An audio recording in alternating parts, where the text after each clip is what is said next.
About the war room. Well, the war room doesn't have female members, no. I can explain why that is if you care, but I don't think it's that interesting of a reason. Well, I would say that I don't have, or my brother, or any of the men in the war room don't have any business telling women how to be women. You see, we're not misogynists. If we were to get women into a group and say, hey, women, you need to be like this, you need to be like that, no. Andrew tells women how they should be all the time, including a lengthy tweet I read to him. It was only last week, and that's my point. I read that whole tweet for a reason. Yes.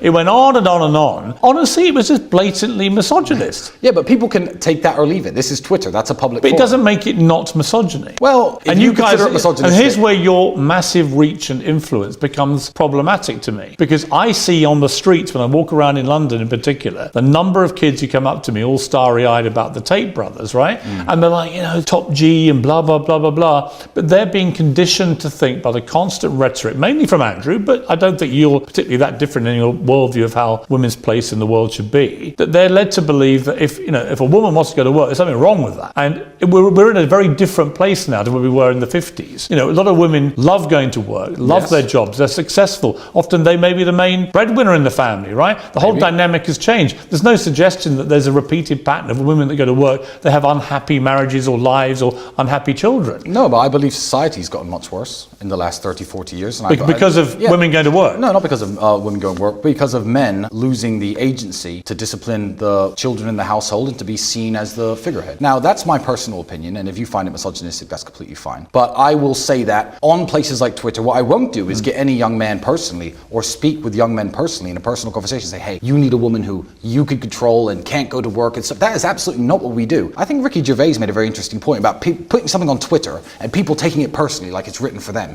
It's not written for them. Andrew can live the way he wants to live. And let me tell you, me and Andrew live in very different ways in regards to the way we see relationships, etc., because we are both very different people. But he can live the way he wants to live because, one, him and his girlfriend are both consenting adults and that's their prerogative. Two, he's achieved a level of success and masculine excellence where he has the choice of picking which type of women he wants to date. I like different types of women. You've achieved masculine excellence yourself, Piers, and you, I'm sure, have a very happy relationship with whichever woman is in your life.